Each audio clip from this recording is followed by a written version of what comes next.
आपका देश के नंबर 1 कंज्यूमर शो पहरेदार में, जहां बुलंद होती है हर कंज्यूमर की आवाज। आज पहरेदार में बात होगी देश के 2 मंत्रालयों के ऐसे कदमों की जो कंज्यूमर और इन्वेस्टर के हाथ को मजबूत कर रहे हैं। हम आपको बताएंगे कॉर्पोरेट मामलों के मंत्रालय का इन्वेस्टर प्रोटेक्शन फंड कैसे लाखों इन्वेस्टरों की मदद करने जा रहा है। साथ ही चर्चा होगी कंज्यूमर मामलों के मंत्रालय की पहल ऑनलाइन कंज्यूमर मेडिएशन सेंटर की, जो ई कॉमर्स के कस्टमर्स के लिए बड़ी राहत है।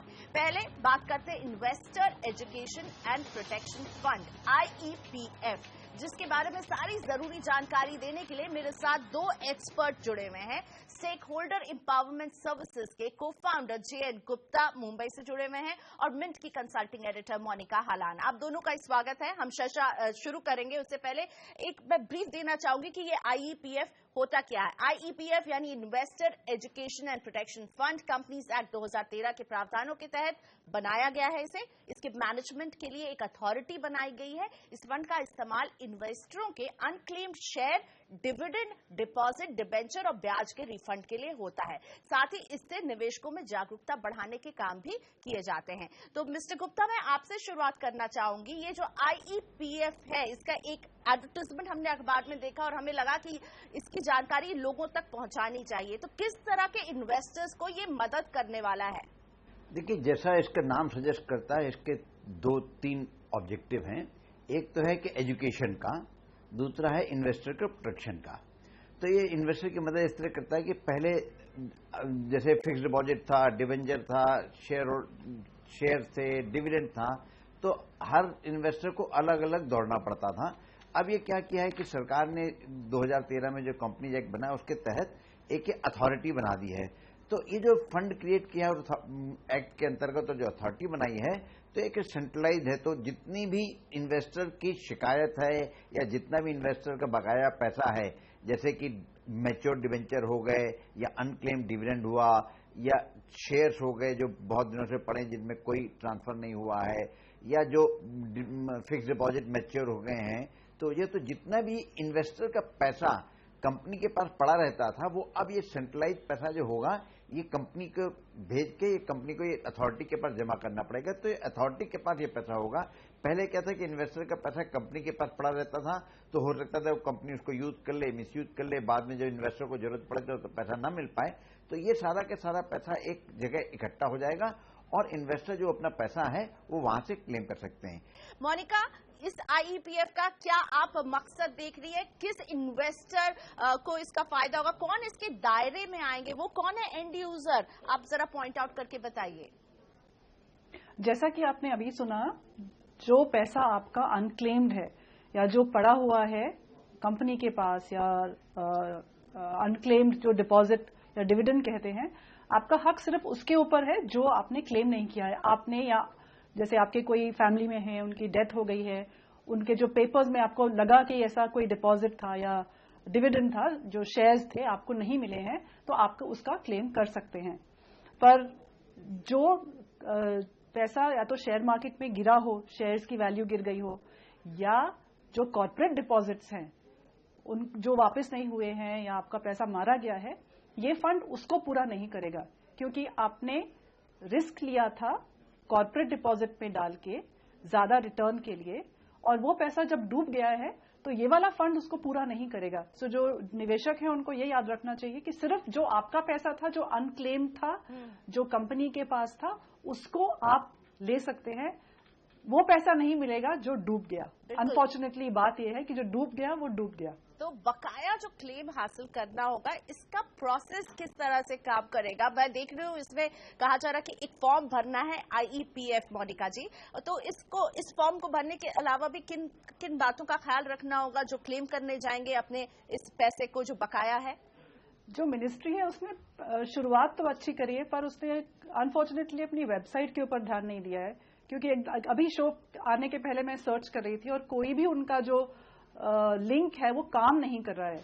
तो आप या तो फॉर्म डाउनलोड करने की बात करें या उसको देखने की बात करें कि क्या इन्फॉर्मेशन है, और ये आज नहीं कई बार होता है, उनके लिंक्स ही काम नहीं करते हैं। तो अच्छा काम करने की इच्छा है, पर शायद उनको ये देखना पड़ेगा कि जो प्रोसेस है वो उसको ठीक करें। पर कॉमन सेंस की बात है, अगर आपको पैसा कहीं क्लेम करना है तो आपके पास डॉक्यूमेंट्स होने चाहिए। तो क्या आपने निवेश किया था उसकी डिटेल्स होनी चाहिए, कंपनी का नाम, उसका एविडेंस कि ये पैसा सचमुच आपका है। आपको वो वाले सारे डॉक्यूमेंट्स, आपका पूरा केवाईसी के डॉक्यूमेंट्स आप उसके साथ लेकर जाएंगे, तब आपको पैसा मिल सकता है। और अगर आप कोई इनहेरिटेंस का केस है तो आपके पास वैलिड उनकी विल होनी चाहिए या बाकी डॉक्यूमेंट्स होने चाहिए जो प्रूव करते हैं कि एक्चुअली पैसा आपका इनहेरिटेड करा हुआ है।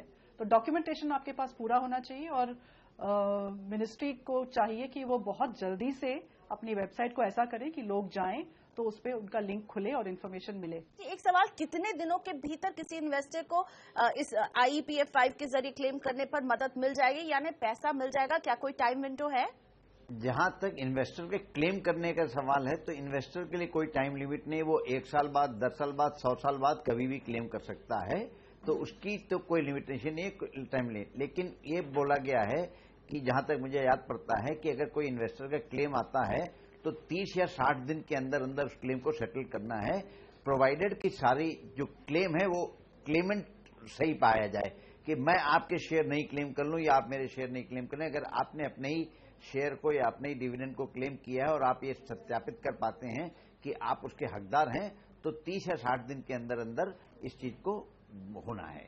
तो यहाँ पे कम से कम एक जो अथॉरिटी ने एक मापदंड बना दिया है कि कितने दिन के अंदर अंदर उस चीज को रिजोल्यूशन होना है।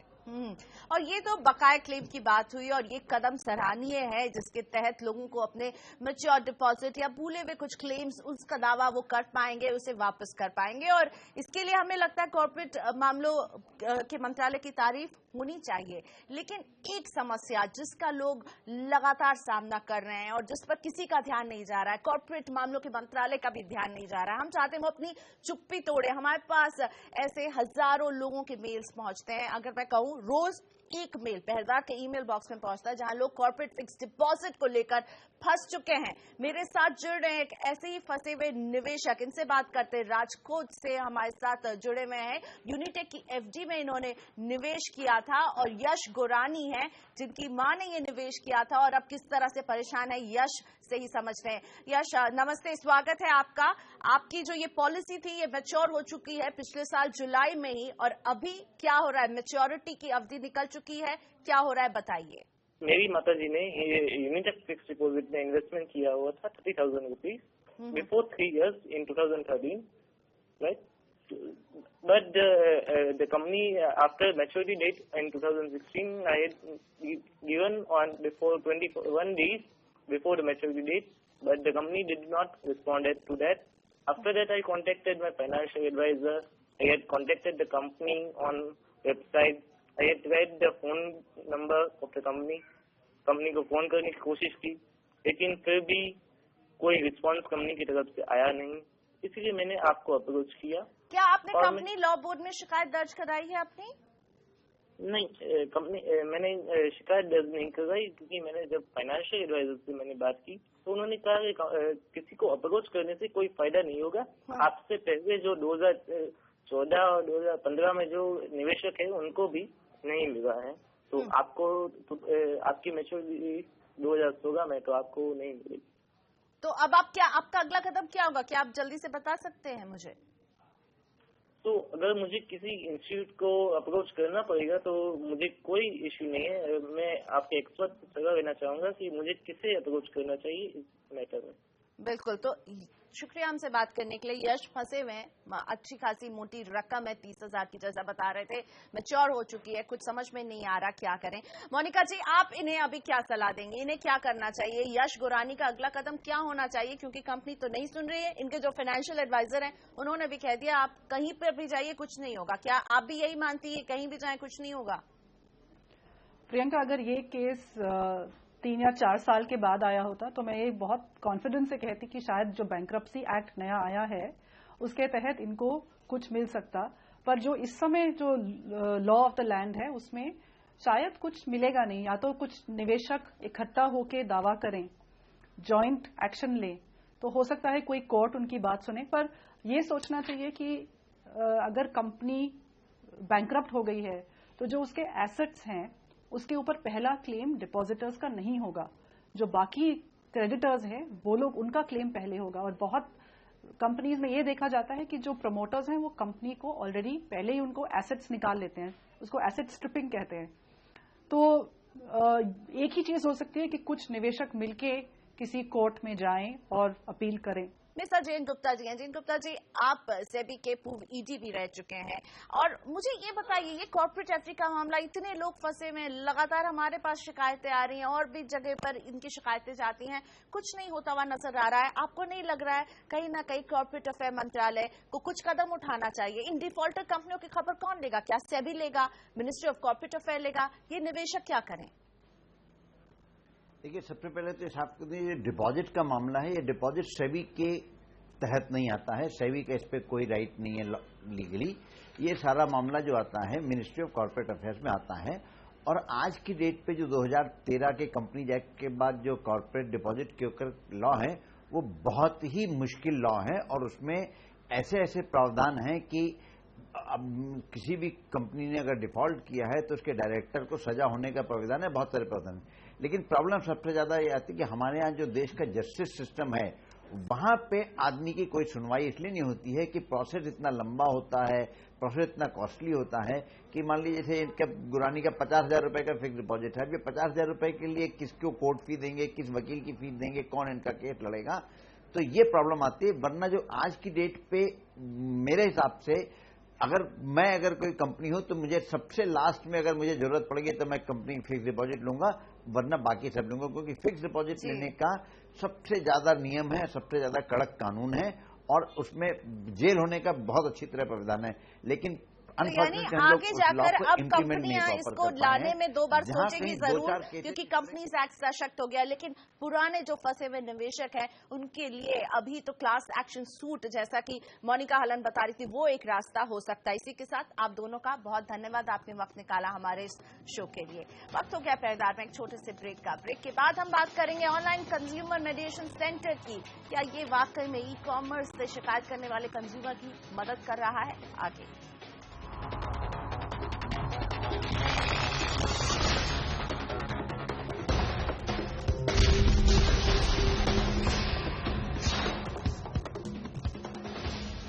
Welcome back. आप देख रहे हैं पहरेदार। देश में ई कॉमर्स यानी ऑनलाइन शॉपिंग जितनी तेजी से बढ़ी है, उतनी ही तेजी से इससे जुड़ी शिकायतें भी बढ़ रही हैं। संसद में एक सवाल के जवाब में कंज्यूमर अफेयर राज्य मंत्री सीआर चौधरी ने बताया था कि पिछले 3 साल में ई कॉमर्स कंपनियों की शिकायतें 300% यानी 4 गुना बढ़ गई हैं। इन शिकायतों को दूर करने के लिए मंत्रालय की तरफ से कई इनिशिएटिव लिए गए हैं, जिनमें शामिल है नेशनल कंज्यूमर हेल्पलाइन और ऑनलाइन कंज्यूमर मेडिएशन सेंटर। इस पर ही बात करने के लिए हमारे साथ जुड़े नेशनल कंज्यूमर हेल्पलाइन के प्रोजेक्ट डायरेक्टर सुरेश मिश्रा और ऑनलाइन कंज्यूमर मेडिएशन सेंटर के director doctor Ashok R Patil Bengaluru से। आप दोनों का ही स्वागत है। सुरेश जी, आपसे शुरुआत करना चाहूंगी। ई कॉमर्स से जुड़ी शिकायतें किस तादाद में आप बढ़ते हुए देख रहे हैं? आपकी कंज्यूमर हेल्पलाइन में भी लोग फोन कर रहे हैं और इनके निपटारे के लिए आप लोगों ने 2 लेवल का मैकेनिज्म अपनाया है। देखिए, जो कंज्यूमर हेल्पलाइन 2005 में स्टार्ट हुई थी, उस समय से अब आप देख लीजिए, उस समय हमारे पास शायद ही कोई कंप्लेंट ई कॉमर्स की आती थी। लेकिन 2011-2012 के बाद इसका तादाद बहुत बढ़ गया है। आज जितनी भी कंप्लेंट्स हमारे यहाँ आती हैं, उनका लगभग 22% जो है ई कॉमर्स से संबंधित है।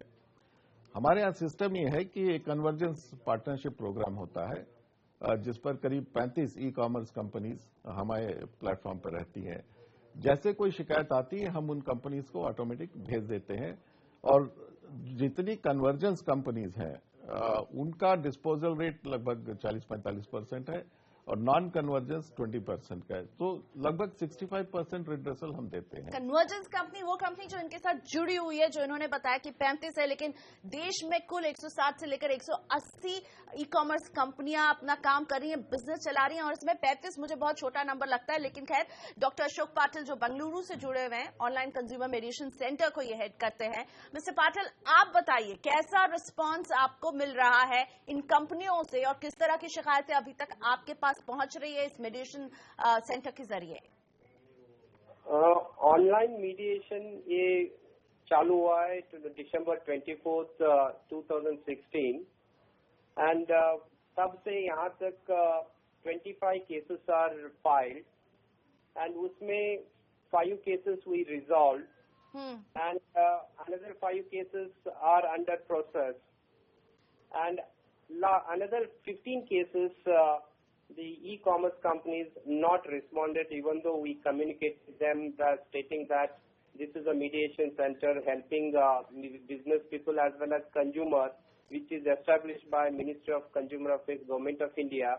Even then, we have not received that much positive response from. यानी मिस्टर डॉक्टर पाटिल, क्या आप मुझे कह रहे हैं कि कंपनियां इतनी रिस्पॉन्सिव नहीं है आपके मीडिएशन सेंटर के जरिए, वो सुन नहीं रही हैं आप लोगों की? Yeah, that is the outcome now. वही होता है. इसलिए ministry of consumer affairs, government of India ने लेटर्स भेजी है सब ई कॉमर्स कंपनीज को, around 160 e commerce companies, and also ministry ने ऑल एसोसिएशन को लेटर भेजा है to say that here is a online consumer mediation center established at National Law School of India University under the aegis of Ministry of Consumer Affairs, and Ministry has told them to cooperate with this online mediation बिल्कुल, तो center. Ministry बोल रही cooperate कीजिए, लेकिन अभी e commerce कंपनियों में आपने जो नंबर्स दिए उसमें तो यही दिख रहा है कि ज्यादातर में नहीं सुन रही है मुझे, लेकिन एक नंबर और डिस्टर्बिंग लग रहा है. केवल 25 कंप्लेंट आपने कहा, 2 महीने में केवल 25 कंप्लेंट आपके पास पहुंची है. ये तादाद इतनी कम क्यों है? क्या आप 100 रुपए फीस ले रहे हैं इस वजह से है, या लोगों को भी पता नहीं है, और आप लोगों को क्या बताना चाहेंगे? One side, yes, it has to reach to the people. We are doing all publicity strategies. We are putting in all the conferences, we are going and we are canvassing, and also we are communicating to all consumer forum, district consumer forum, state commission, national commission, saying that here is a center. So in all way we are working, but recently it has started, and it's a new concept in India. Online consumer mediation center is the first of its kind in India. So that's why little bit it is spreading slowly, but we are working hard to reach grassroots level. So that is the thing we are working now, ma'am. तो mister Mishra, मुझे ये समझाइए, ये आपका national consumer helpline हो या आप ही का ये ऑनलाइन मीडिएशन सेंटर भी है, इन दोनों का सक्सेस इसी बात पर निर्भर करेगा जब कंपनियां रिस्पॉन्ड करेंगी, लेकिन कंपनियों का जो रिस्पॉन्स सिस्टम है आप लोगों के प्रति भी अच्छा नहीं है? देखिए, हमारे कन्वर्जेंस पर करीब 250 कंपनीज है टोटल, जिसमें ई कॉमर्स की करीब 35 है, एंड ज्यादातर मेजर सभी बड़ी कंपनियां हैं. लगभग इस महीने अगर मैं फरवरी का दूं, करीब 7,000 कंप्लेंट्स आई हैं. 7,000 में अगर हम आपको कहें 60-65% डिस्पोजल हमारा है, तो मैं मानता हूं कि बहुत अच्छा है उस हिसाब से. बाकी बहुत सी कंपनीज हैं जो रिस्पॉन्ड नहीं कर रही, क्योंकि वॉलंटरी स्कीम है. तो जितनी ही ये तादाद ज्यादा बढ़ेगी कंपनीज की कन्वर्जेंस प्लेटफॉर्म पर, उतना ही सुविधा होगा कंपनीज को भी और कस्टमर को भी, और हम लोगों को भी सुविधा होगा. प्रॉब्लम यही है कि बहुत सी कंपनीज जो है वो कहते हैं कि ये वॉलंटरी है, सो हम इसमें नहीं आएंगे. कंपनियां यहाँ पर भी कहती हैं कि हम नहीं सुनेंगे, और ऐसा हो रहा है आप लोगों के साथ भी. और ये दोनों ही जो प्लेटफॉर्म है, नेशनल कंज्यूमर हेल्पलाइन हो या ऑनलाइन मीडिएशन सेंटर हो, दोनों ही सरकार के प्लेटफॉर्म है, और यहाँ पर ई कॉमर्स की शिकायतें भी पहुंची, लेकिन उनसे सुलझाने वाला कोई नहीं है. तो क्या मिश्रा जी, ये एक बहुत बड़ा सवाल नहीं खड़ा करता है कि ये ऑनलाइन ई कॉमर्स कंपनियां जो लुभावने ऑफर देकर के प्रोडक्ट तो बेचती हैं, लेकिन जब कंज्यूमर को दिक्कत आती है तो मुंह फेर लेती हैं?